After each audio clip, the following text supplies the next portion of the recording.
anywhere from 9 to 12 months. And when they go through coat change, if you have them in pet cut, you probably won't even notice it. We notice it in the show coats because the puppy coat is falling out as the adult coat is coming in, and it mats literally overnight. So when you keep them clipped shorter, you probably won't even know your dog is blowing coat, but sometimes you do if you have them in a longer pet trim. Because what happens is when you have them in a short trim, you've basically cut all that puppy hair off, and then their adult coat will come in behind it.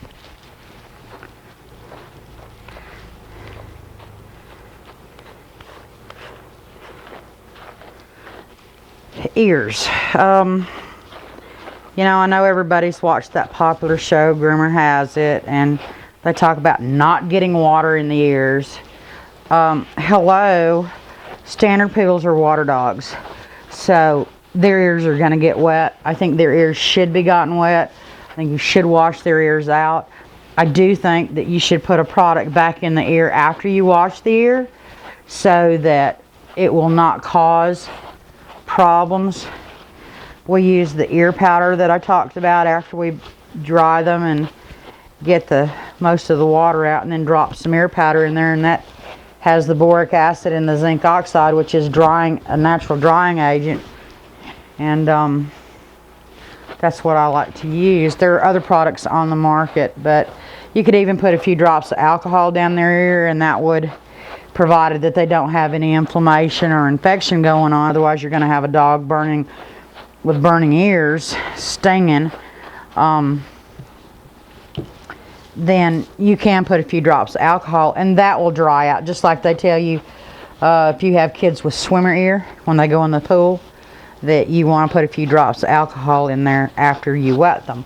I think if you don't ever clean their ears out, then you're just asking for trouble. Now we have a brushed out little puppy.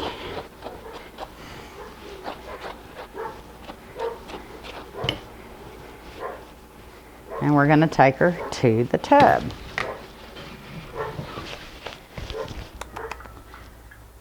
So we like our bath? Probably not, but we're happy anyway. This is a stainless steel tub. You can use any tub. One of the things that I really like is the HydroSurge, which is a patented system that mixes the shampoo with the water. It also sucks air up through this tube and puts air in with the water and the shampoo, so you kind of get a massaging action which floats all the dirt out. This is a commercial system. It can run 4 products at once. They now have a personal system that's made by HydroSurge. I think you can go to rapidbath.com, and it's a little handheld personal system that you drop the cartridges in and it mixes the shampoo. They have a video there that you can wash a golden retriever in under 3 minutes. So I really like this system. It's over time has saved me an enormous amount of money because you don't have to mix the shampoo. It does it for you. It does a very good job rinsing the dogs. Rinsing is very important. If you have a dog that's itching and scratching, chances are they didn't rinse the dog well. I always use baby shampoo on their face and head so that they don't get a lot of excessive tearing, and I use it to wash out their ears. Then I use different shampoos for their body. And we're going to bathe this puppy now.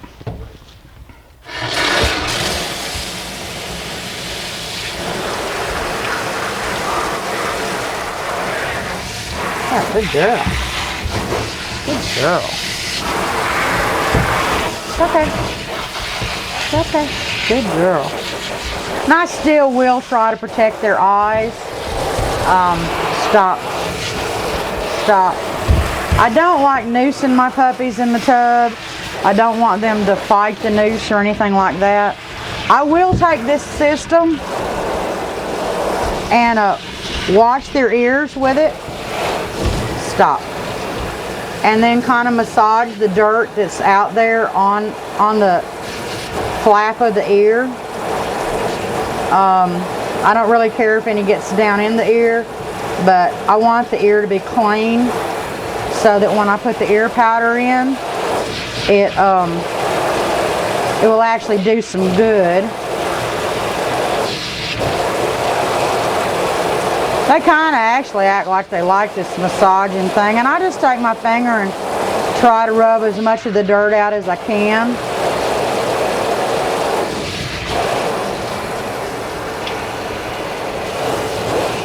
These puppies like to play outside in the dirt, dig around, so I just usually like take my nail and loosen the dirt that gets up around their noses. And then I'm going to rinse her head.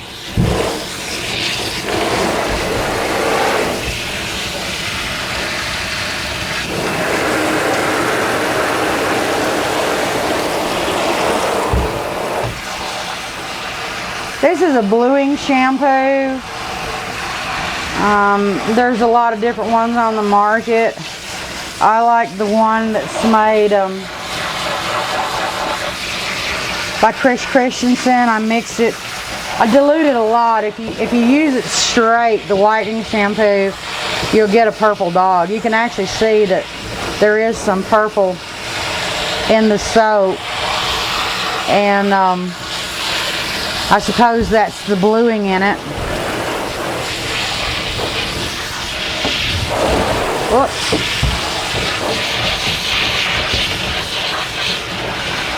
They really like this. You can't see it, but I can feel the massaging action, and it kind of actually calms them down a good bit. You can just take it close to the skin up underneath so you don't wet yourself and everything else. And I just rub underneath to get all that dried urine and dirt that is there.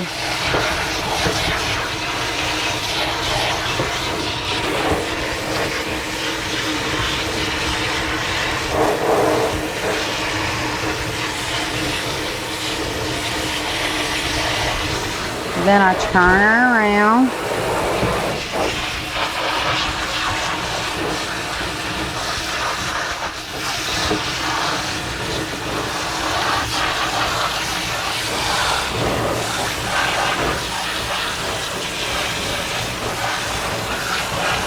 You're going to express the anal gland. You just do it like that. Comes right out. A lot of people do it like this. That'll keep it from going everywhere. But I always do that on the first wash. It will have an odor to it. And that way if there's any caught on the hair, you'll get it all off on the next wash. We always wash them twice, never just once. Make sure you rinse well. That any residue is what causes the dog to itch. I've had people that took their dogs elsewhere. They couldn't get in for an appointment. They go, God, my dog is itching. What is wrong with it? I said, well, they probably didn't rinse it good, which is very hard to do when you're not using a system that mixes the shampoo for you, because you never mix it the same way twice. This shampoo is the Sasco shampoo, which I really like. It has the same properties as a spray. It helps repel dirt and water for up to 2 weeks. Has a very nice, pleasant smell, not overbearing. I wish you could feel this, because the coat feels so much better with this shampoo on it. A lot of the shampoos are harsh, and this shampoo is very soft. Okay. Good girl. What a good puppy. Good baby.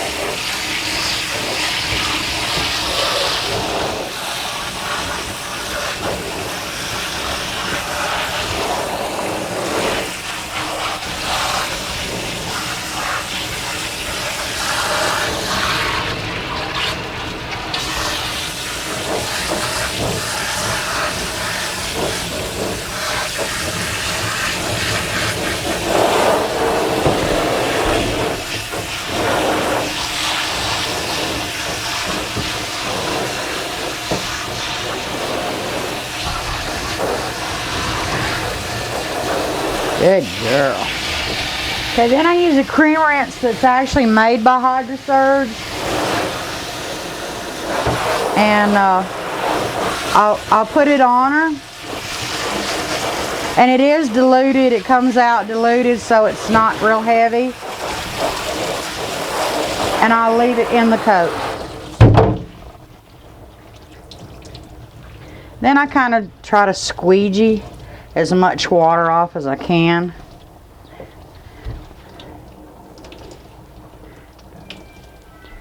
Good girl.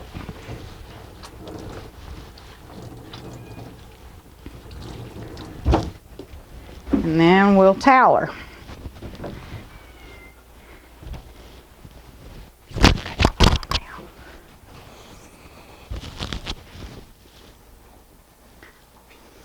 This is the kind of dryer that we use. This is called an HV high velocity dryer.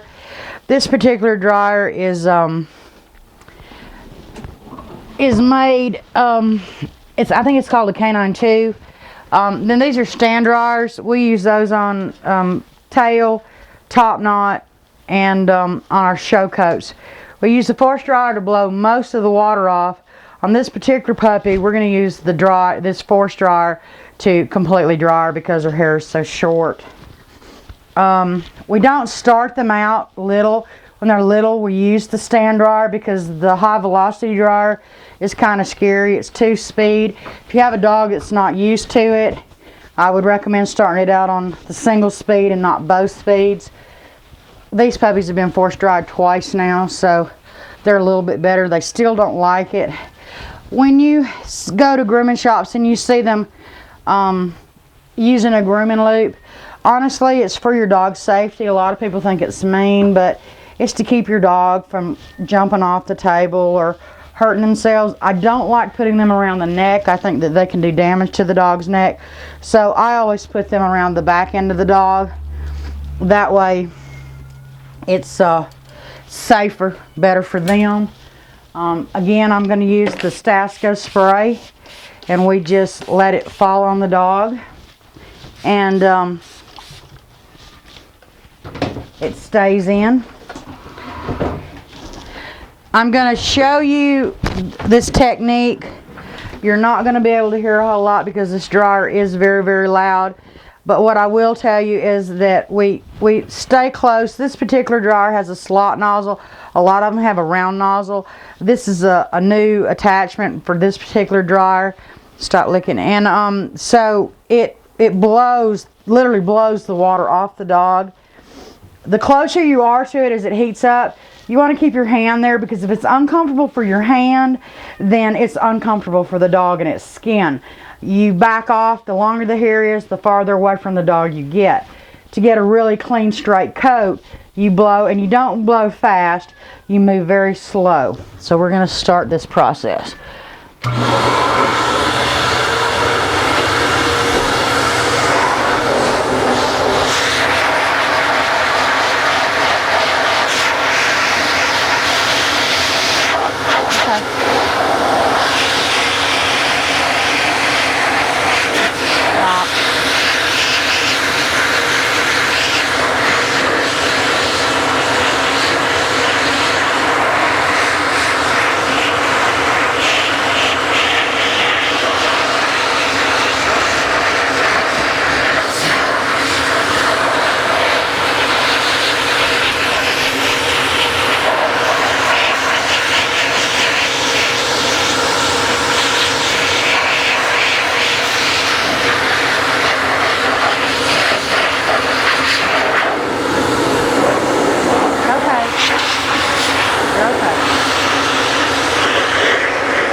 protect the ears.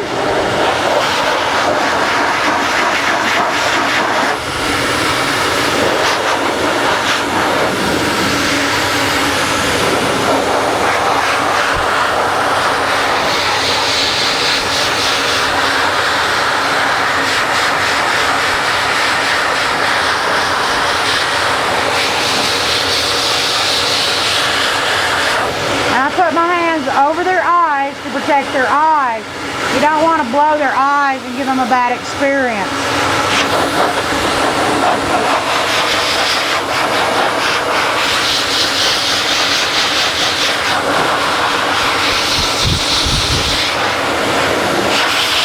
Then I have my hand over the ear canal underneath so I don't blow any air into the ear.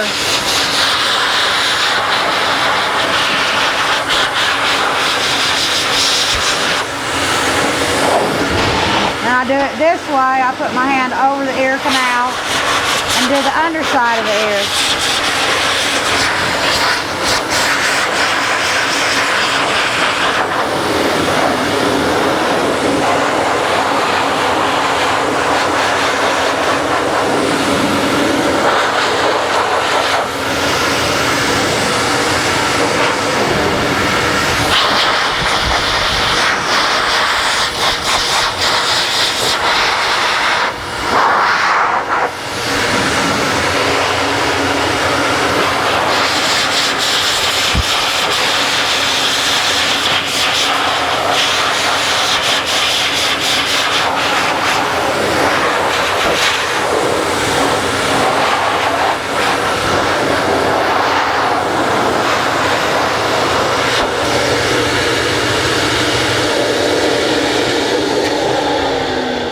That is one dry puppy.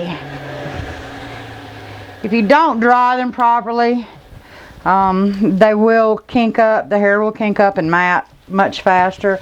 If you've been taking your dog somewhere and you're getting the dog back, and its coat is real curly, then they're cage drying the dog. They're not drying the dog by hand, which is not the correct way to do it.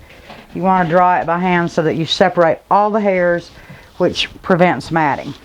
Okay, now we're going to go over to the table and we're going to finish this puppy up. You're good to go. Okay, this baby's shaking a little bit from the bath, but she's not afraid or anything. It's just temperature. It's fairly cool in here because of the amount of heat that that force dryer puts out. I just run a comb back through to make sure that I've gotten everything.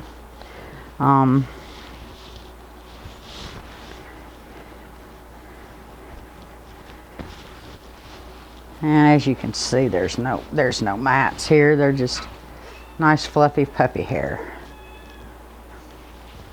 Now on this puppy, I won't be doing a top knot trim because we want this hair to grow so that we can put it up later. So I won't be doing any scissoring on the head. The thing about scissoring, a lot of people think it's really hard and difficult, and it's not. Someone a long time ago, and I don't really remember who it was, told me that the hardest thing about scissoring is learning to handle your scissors. So what I did and what I was told to do was practice, practice, practice. Well, you can't practice on the dog. So the correct way to hold scissors, or how I'm doing it just right now, you don't ever jam your thumb all the way through. You want to be able to control the scissor, and you do this with your thumb like this. What I was told to do was practice holding the scissors all different ways. So if that means going along this table and then turning and going that way, I used to scissor out door jambs, windows, whatever it took to make these scissors feel like they're part of my hand, and it worked. I scissor fairly well. There are a lot of people out there far better than me, but it's just about practice. And when you have 2 or 3 standard litters a year with lots of puppies, we usually have anywhere from 9 to 13 in a litter, you get lots of practice, and that's really all it's about, is practice. So this is, don't do a whole lot to a puppy this age. We want to grow hair, but we do want them groomed and used to it and all of that. I want her to stand square, and I'm going to comb up her hair back here. And then everything is always at an angle, so if you start at the base of the tail, you want to do like this. So we scissor like this. And this is for a pet, show show puppy trim. You can also do this trim on a pet if you wanted to. You hold the tail up, and I don't take a whole lot off back here, but I like it a little bit shorter when they're this age because this hair will grow back fairly fast. It keeps them cleaner from behind when they're pooping. A lot of times they poop and one of their litter mates come and dive bombs them right in the middle of them going to the bathroom, which makes it kind of tough, and sometimes they get stuff on them.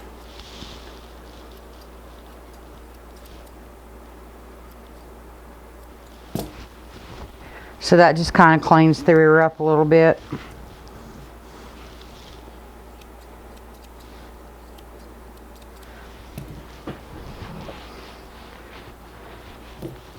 And we don't take out a whole lot here. We just kind of come through here. Mr. Cat, that's our shop cat, Mr. Ross. We try to make sure that our puppies are used to lots of different things. Cats, we have chickens, horses here on the place, so they hear a lot of different things. But that just kind of cleans up the rear, shows accent to the rear. This is a true pet, excuse me, a true show trim, but there are a lot of people that would keep their dogs in this trim if they knew how to do it. It's very striking.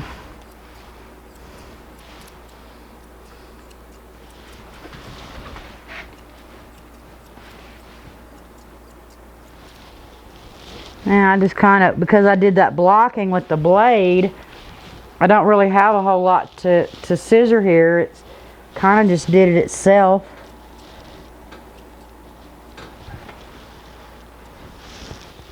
We're gonna do her neck. I like the hair to be shorter around the neck. And as you can see, I'm trying not to squeeze her muzzle. I don't really want to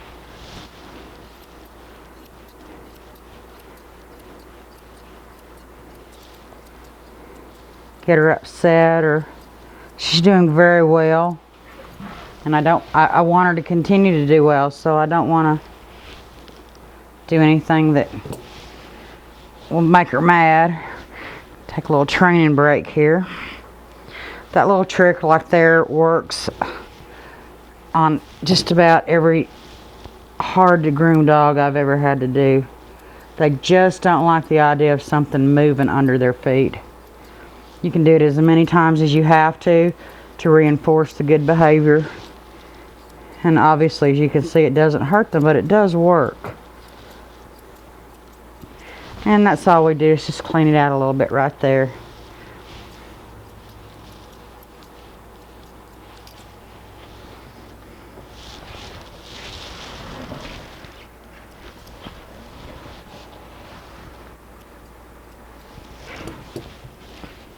Do this side. Easy. The way they stand is important. You do want them to stand square.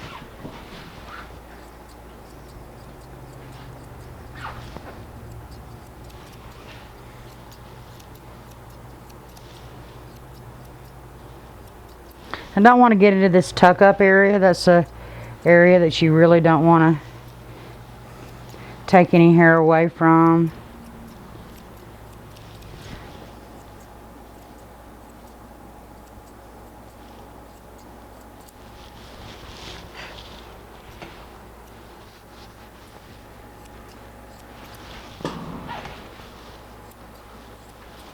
Stand still.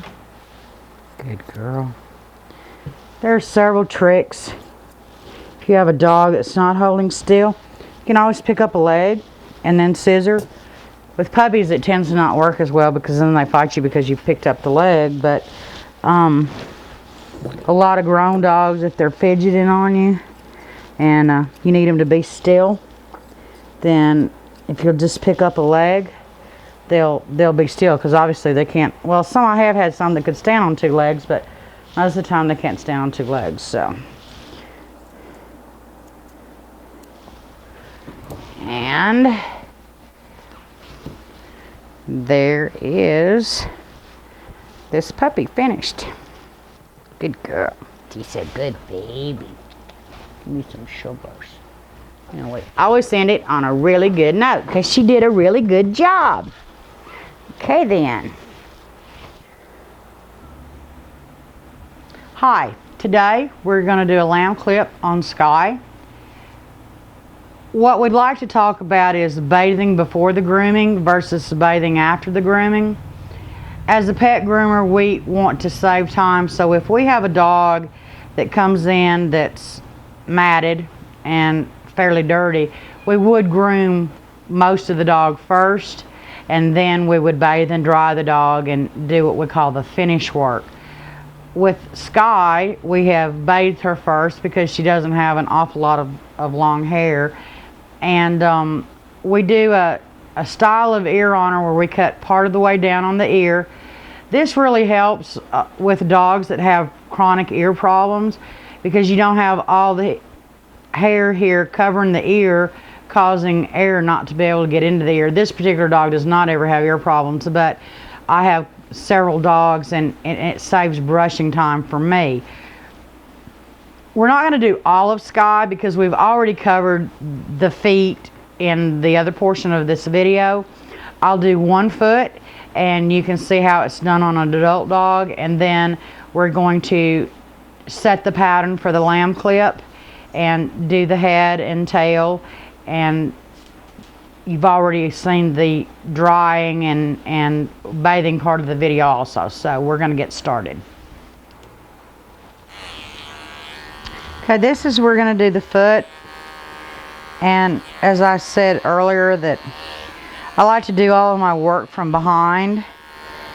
It's actually easier to clean out all this from behind than it is from the front.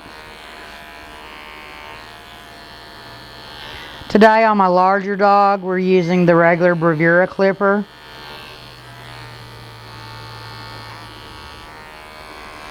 Made by Wall.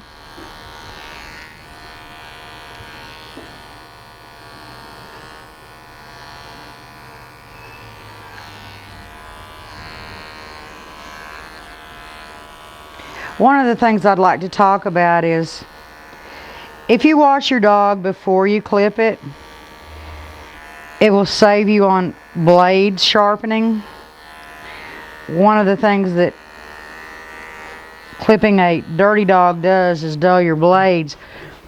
However, the way pet groomers look at it is if it takes me an hour to dry a dog with long hair versus $7 or $8 to sharpen a blade, we're gonna clip the dull dog. We're gonna clip the dog first and dull the blade.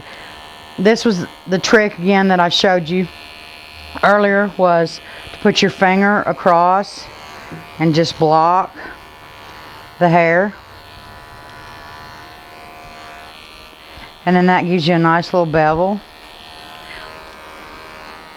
and then you just here, Sky, put your head up on my shoulder.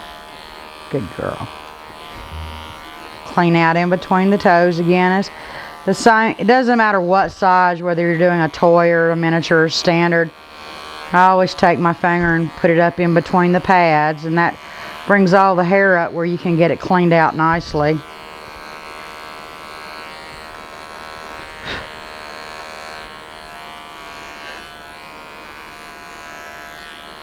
And if I hadn't cleaned it out from behind, I would have so much hair here now that it actually would I would be spending much more time cleaning in between out than normally. Sky, you gotta turn your head around. Thank you. Good girl. We're almost done. You can also take your finger and see how I'm rolling that skin. That'll expose what's down in between the toes. This is a sensitive area to the dog, and it's very important if you get a puppy to play with its feet when it's sitting in your lap. Kind of help desensitize it. Of course, you can't simulate the noise of the clipper, but if they become comfortable with having the foot handled it's not going to be such a problem for your groomer or you if you're going to go to clip it. Something that we talked about was dremeling. This particular dog's toenails have grown out a little bit too far for dremeling. So what I want to do is I'm going to clip her toenail. And this is kind of controversial, I guess I would say. You have the problem with the long nail and it's run out on the dog's toe. So we can go and bump it every third day and take 3 weeks to get the nail back, or we can cut the nail back. Now, ideally you want to cut it till you get just a little drop of blood. Use your quick stop powder. And as you can see, it did not hurt her. Some dogs have a higher pain threshold than others. Some dogs would think that they were just absolutely dying over this, and as you can see, it's not really affecting Sky one way or the other. I would never attempt to do this without the powder on hand, because you don't want it just to keep bleeding. But the powder works very nicely.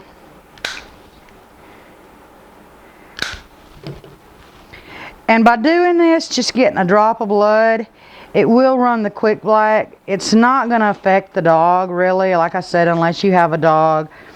And usually it's the toys and the miniatures that are more sensitive.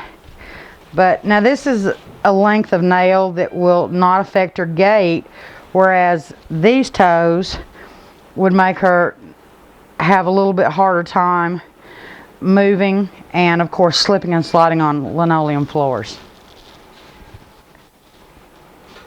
Okay, we're going to do the head. And on this type of ear that I like to do,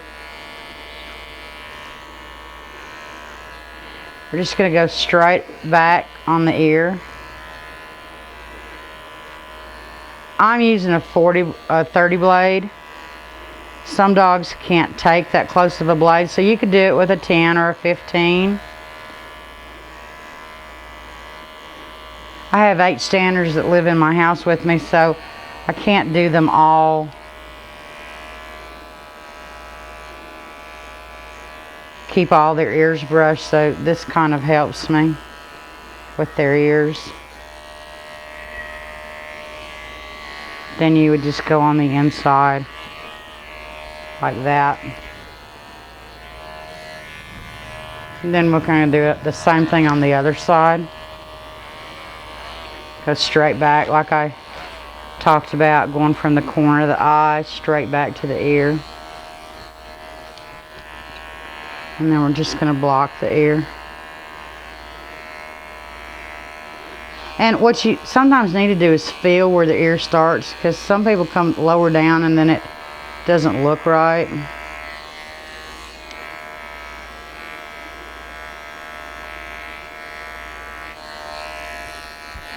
And her ear leather stops here. This is where her ear leather stops. So a good guide would be to come a third of the way of the ear down.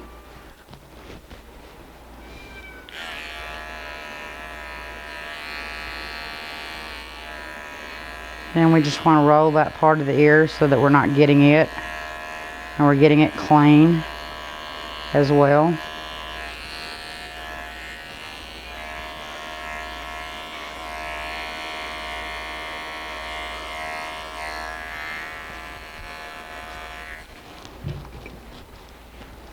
I just want to comb that off. This, I've not gone down far enough because you can see where I went, how far I went last time. And that'll happen from groom to groom, so you can just pick it up what you missed. Just come down a little at a time. You may come down too far and then have to go back to the other side and start it up. Okay, we're good now. So the way to use thinning shears is you go up underneath, and this would be like the end of the ear leather is here. And you always use thin shears from underneath.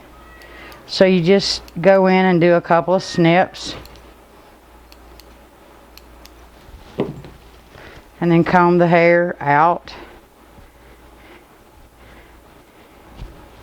And as you can see, that really makes the ear lay down much better.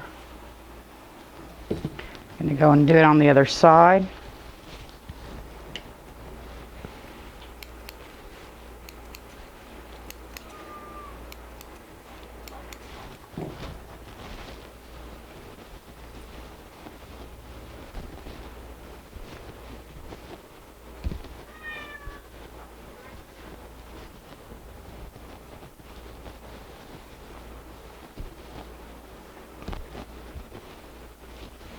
And that just makes a nicer fall for the ear.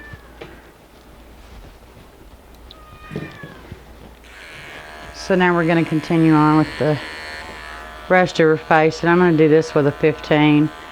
She's an apricot, and sometimes she has a little bit more sensitive skin than my black dogs and my cream and white dogs. Again, you want to locate the Adam's apple on the dog, and I usually go an inch below it.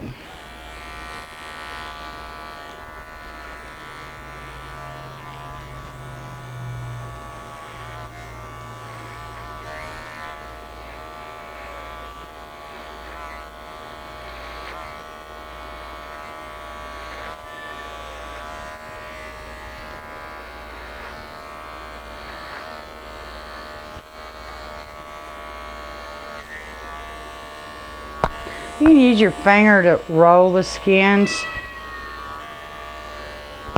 Some dogs have looser skin than others, which would require you to roll it a little bit more.